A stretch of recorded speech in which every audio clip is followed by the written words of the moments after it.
Thailand is a beautiful country, a wonderful place for a vacation. But take my word, if ever you stay in a location near the woods, don't go out at night. Me and a couple of my buddies, Tom and Lucas, we had just finished university. We were looking for a nice, relaxing vacation. After some convincing, I talked them around to coming with me to Thailand. I had been there a couple of times before, and it was far too beautiful and relaxing to not go again. We stayed in a small village which held a motel for tourists. It was a bit of a shack, but it was air-conditioned, so I didn't complain. The room had 2 beds and a couch, Tom being the one who got to sleep on the latter. There was no way any of us wanted to share a bed with another dude. We had planned on exploring the nearby forest when we arrived, but it was already late in the day. We were exhausted from the long trip. We decided to just chill out for a while and explore the village. The woman who owned the motel was the only person there who spoke any English, albeit poorly, and she was nice enough to show us around. She spoke to us before settling in for the night. The only thing you guys need to know is one important rule we have here. Never go out at night. Why not? Lucas asked. Because the forests have dangerous animals. You don't want to get a snake bite or a spider bite or anything like that, she replied. We didn't think much of this as we prepared for bed. But right before we settled in, Tom noticed something as he looked out the window. "You guys, come look at this," he said. The village was seated on top of a hill, which allowed us to get a spectacular view of miles of forest beneath an ocean of stars. But there was one thing in particular that caught our eyes. There appeared to be a strange light coming from several miles away inside the moonlit forest. It was a white light, which appeared to be pulsating as it moved through trees and brush. "What do you think it is?" asked Tom. "I haven't got a clue," replied Lucas, as I simply shrugged my shoulders. "I'm guessing it's just some dude with a lantern," I said. "I thought it was against the rules to go out at night," said Lucas. "Well, maybe he isn't from the village," I responded. "Or maybe he just doesn't care about the rules," said Tom. We stared at this thing a little while longer before shrugging it off and going to bed.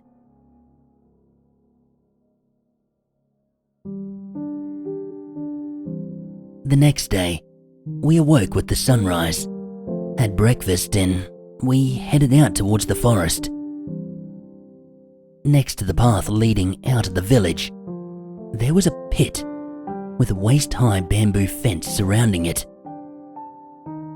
We held our breath as we walked by, unable to stand the horrid stench it emitted.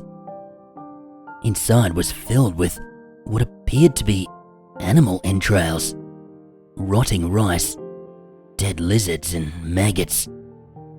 Ugh, why'd they have to put their waste pit right next to the path? I complained. We spent hours exploring that forest, examining the wildlife that could be found. We found snakes, wildcats, a troop of monkeys, lizards, even a monitor lizard. The forests in Thailand, they were so rich with life compared with those in northwest Queensland. We would return to the motel each night, and each night we would see the light coming from the forest. It seemed it was always in a different place, always pulsating, and always moving. Eventually, I asked the motel owner about the light. "Oh, I don't know," she responded. "People here see the light too. They think it is a ghost." A ghost?" I asked. "Oh, it is just a superstition," she replied.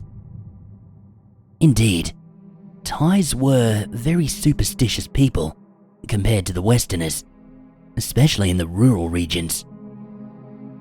I do believe in the supernatural, but as a science major, I always raise an eyebrow of skepticism to claims like this. Nonetheless, it had triggered my curiosity. One day, we stumbled upon a dead leopard.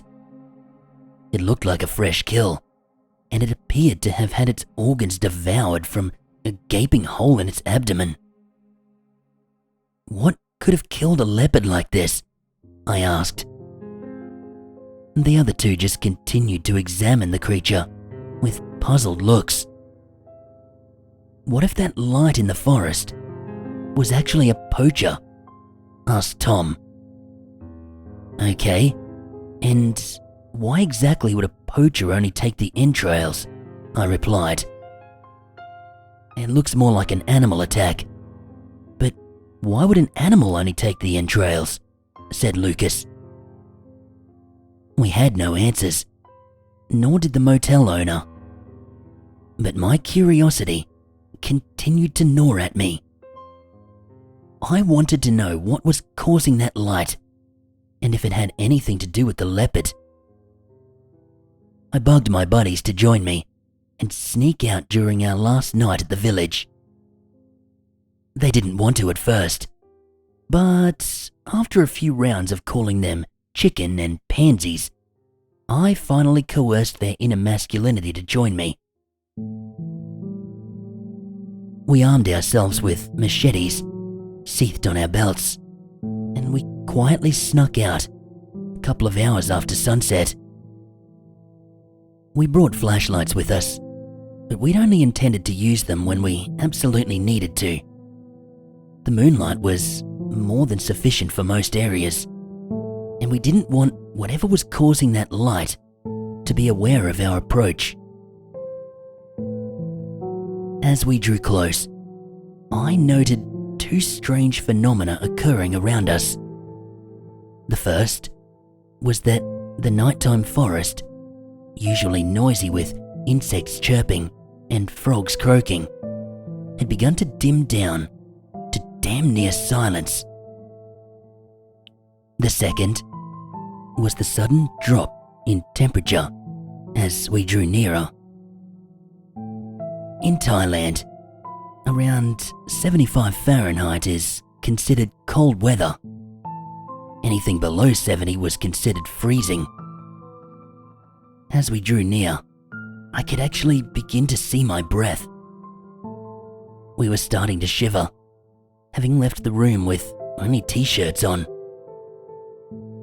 It was theoretically explainable by natural phenomena, but I began to suspect that something far beyond science was at work here. Nonetheless, I continued on, expecting to find a very natural cause for these observations. That expectation began to wither away as we were now close enough to observe the light source much more clearly. Not only was it pulsating, but it also appeared to have tendrils of light surrounding it. They moved like plasma through the air.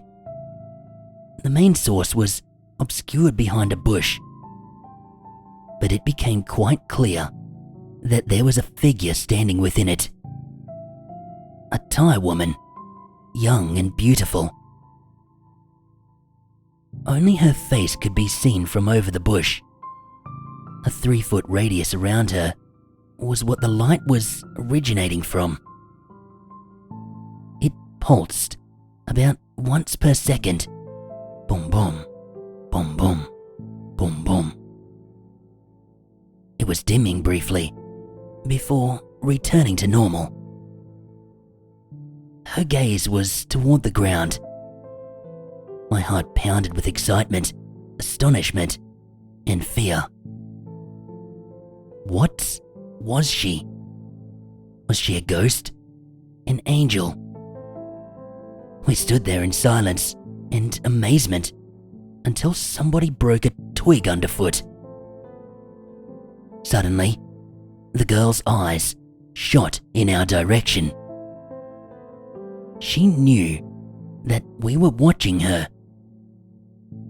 She stared for a moment before she darted behind the bush that she was hiding behind, and her obscure figure began to drift away through the forest. I was more than curious now. It was like I was hooked onto a line, and I could only be satisfied by understanding this thing I'd just seen. The other two had felt it also, and they followed me without hesitation when I directed them. We had our flashlights on now, walking swiftly in pursuit of this thing. We watched as it entered into a cave on a cliff wall and stopped just outside of it. We knew from all the horror movies that we had seen that dark forests were a bad thing, and caves in the middle of them were even worse. I don't think we should go in there," said Tom. "Yeah, I agree," said Lucas. "Well, what? Do you guys expect me to go in alone?" I replied. "It's not too late to turn back. We can forget this ever happened," said Tom. No, we can't forget. And it will haunt me if I do not understand what that thing is," I said. We all paused for a moment, looking at one another, as if drawing straws in our minds. Eventually, I volunteered. "I'll go in, under the condition that you two owe me all I can drink for the rest of the year." They stood for a moment before Tom spoke up. "Fine, I'll buy you your damn drinks. If you want to go in, you can. We'll wait here." With much hesitation, I slowly walked into the cave, praying under my breath. I was now shaking, not from the cold, but from fear. The odor came quickly, the same as the one emitted from that pit of the rotting entrails. But this was far stronger. I coughed as I covered my nose with my shirt. Before long, I noticed the bottom of the cave was littered with animal bones. I was just about to chicken out when I saw the back of her head protruding from behind a rock. I stood there and I stared for at least a minute, not quite knowing how to respond. Finally, I managed to whimper a "hello" to this thing. It turned around and I saw its face once more. But this face, it was no longer that of an enchantingly beautiful Thai woman. It was hideously burned. Charred, black teeth were partially exposed through deteriorated flesh. Her eyes had shriveled in their sockets. She slowly drifted into full view from behind that rock. Each additional inch caused my heart to sink deeper into my chest. This thing's body, it wasn't a body at all. It didn't even have a neck. Instead, its entrails dangled from its windpipe and hovered above the ground. Its heart was beating, the light pulsing along with it. Boom boom, boom boom, boom boom. Its stomach and its intestines slowly squirmed, as if this thing was digesting something. My jaw just dangled as I stood there, frozen in terror by what I saw. Its lungs contracted as it let out an unnatural, hissing shriek. It lunged towards me, and finally, I turned around and sprinted as fast as I could out of that cave. "Run! Run!" I shouted towards Tom and Lucas, who were waiting for me. They saw that thing behind me as I ran past them, and without hesitation, they followed behind me. We ran and we ran, occasionally stumbling over a log or brush, but always making sure that we were together and that nobody had been left behind. That thing certainly hadn't, and it was no more than 200 feet away at any time. Eventually, I spotted an animal with my flashlight, which began running across the forest floor with us. It looked like a feral pig. Hoping to make a distraction, I pulled out my machete, caught up to it, and, well, you know. It shrieked in pain and stumbled, but I kept on running. Before long, I began to hear the animal shrieking furiously behind us. I turned my head to look, and I saw that thing had captured it. I stopped in my tracks to catch my breath, my friends joining me. We watched as the animal was suspended in the air by the creature's tendrils of light, which were ripping out the animal's intestines. I felt sick with guilt, but it had to be done. I felt like vomiting as I watched it begin to devour it alive. We continued to run, onwards, back toward the village, clearly visible on the hill with lamplight. Gasping for air, we burst into the room and locked the door behind us before collapsing to the floor in exhaustion. We closed the curtains up, dimmed the lights, and we sat there in our beds, not daring to even try to sleep. The other two were silent as I prayed and clutched at the crucifix around my neck. "What the hell was that thing?"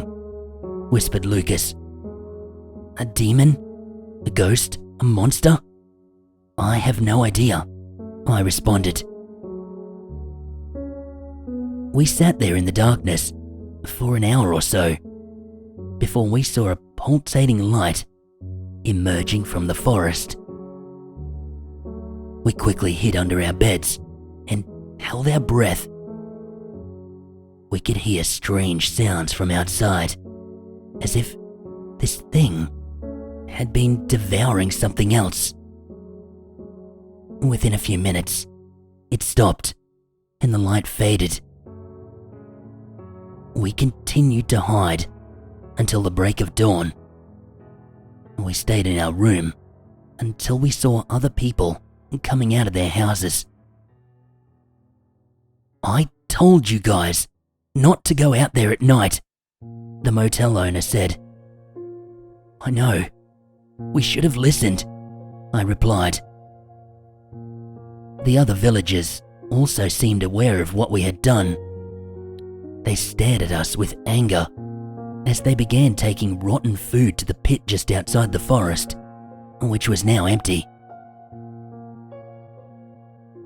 We left that place, southbound to Pattaya, where I spent the next few days taking great liberty in my free drink privilege. We tried our best to sleep, but the nightmares kept waking us.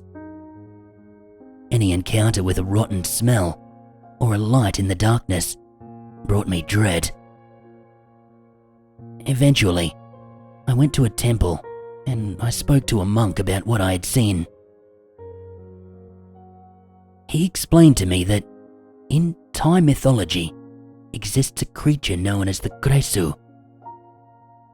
As the legend goes, a beautiful woman who lived centuries ago was burned at the stake. A witch had tried to save her by casting a spell, but did so too late. Only her head and her inner organs survived the fire. Her spirit is said to haunt the forests of Thailand and is always hungry.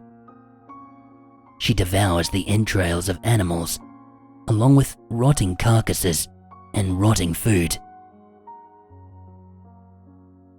Thailand is a beautiful country, wonderful place for a vacation. But if you ever stay in a location near the woods, do not go out at night.